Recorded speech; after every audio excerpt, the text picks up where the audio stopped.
பரிசுத்த வேதாகமம் பழைய ஏற்பாடு ஏசாயா தீர்க்க தரிசன புஸ்தகம் 7ஆம் அதிகாரம்.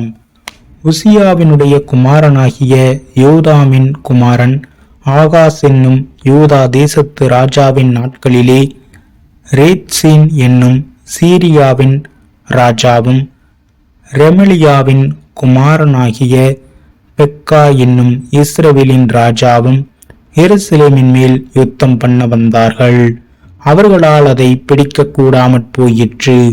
சீரியர் எப்பிராயிமை சார்ந்திருக்கிறார்கள் என்று தாவீதின் குடும்பத்துக்கு அறிவிக்கப்பட்ட போது ராஜாவின் இருதயமும் அவன் தேசத்தின் இருதயமும் காட்டிலுள்ள மரங்கள் காற்றினால் அசைகிறது போல அசைந்தது.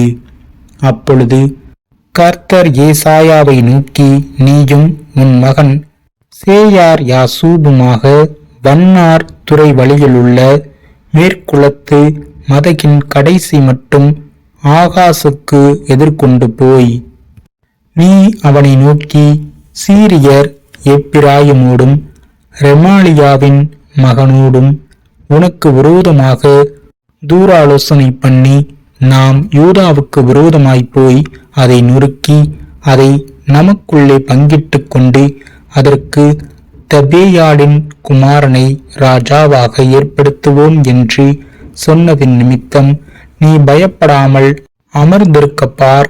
அந்த 2 புகைகிற கொள்ளிக்கட்டைகளாகிய சீரியரோடே வந்த ரேத்சீனும் ரெமலியாவின் மகனும் கொண்ட உக்கிர கோபத்தின் நிமித்தம் உன் இருதயம் துவள வேண்டாம். கர்த்தராகிய ஆண்டவர் அந்த ஆலோசனை நிலை நிற்பதில்லை, அதன்படி சம்பவிப்பதும் இல்லை.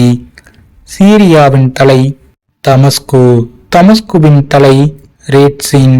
இன்னும் 65 வருஷங்களிலே எப்பிராயிம் ஒரு ஜனமாயிராதபடிக்கு நொறுங்குண்டு போம். எப்பிராயிமின் தலை சமாரியா, சமாரியாவின் தலை ரெமலியாவின் மகன். நீங்கள் விசுவாசியாவிட்டால் நிலை பெற மாட்டீர்கள் என்று சொல் என்றார்.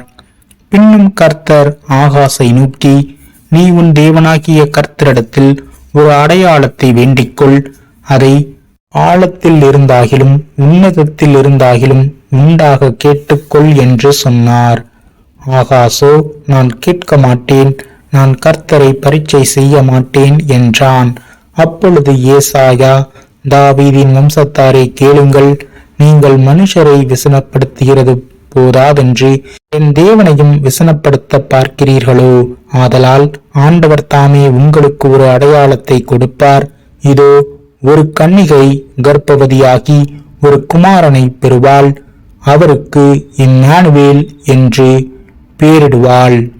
தீமையை வெறுத்து நன்மையை தெரிந்து கொள்ள அறியும் வயது மட்டும் அவர் வெண்ணெயையும் தேனையும் சாப்பிடுவார். அந்த பிள்ளை தீமையை வெறுக்கவும் நன்மையை தெரிந்து கொள்ளவும் அறிகிறதற்கு முன்னே நீ அருவருக்கிற தேசம் அதன் 2 ராஜாக்களால் விட்டுவிடப்படும். எப்பிராயும் யூதாவை விட்டு பிரிந்த நாள் முதல் வராத நாட்களை கர்த்தர் உன்மேலும் உன் ஜனத்தின் மேலும் உன் பிதாவினுடைய வம்சத்தின் மேலும் அசரியாவின் ராஜாவினாலே வரப்பண்ணுவார். அந்நாட்களிலே கர்த்தர் எகிப்து நதிகளின் கடையாந்திரத்திலுள்ள ஈயையும் அசிரியா தேசத்தில் இருக்கும் தேனியையும் பயில் காட்டி அழைப்பார்.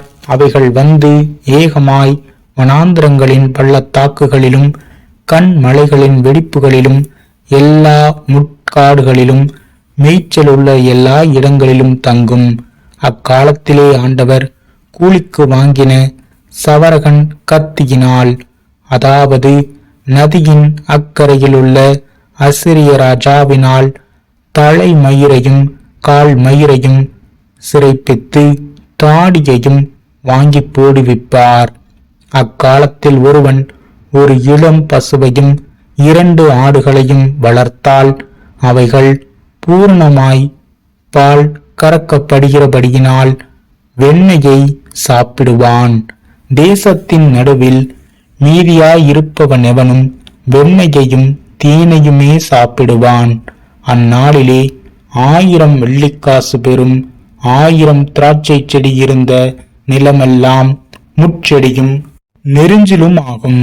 தேசமெங்கும் முட்செடியும் நெரிஞ்சிலும் உண்டாயிருப்பதினால் அம்புகளையும் வில்லையும் பிடித்து அங்கே போக வேண்டியதாயிருக்கும். மண் வெட்டியால் கொத்தப்படுகிற மலைகள் உண்டே. முட்செடிகளுக்கும் நெரிஞ்சில்களுக்கும் பயப்படுவதினால் அவைகளில் ஒன்றுக்கும் போகக்கூடாமையினால் அவைகள் மாடுகளை ஓட்டி விடுவதற்கும் ஆடுகள் மிதிப்பதற்குமான இடமாயிருக்கும் என்றான்.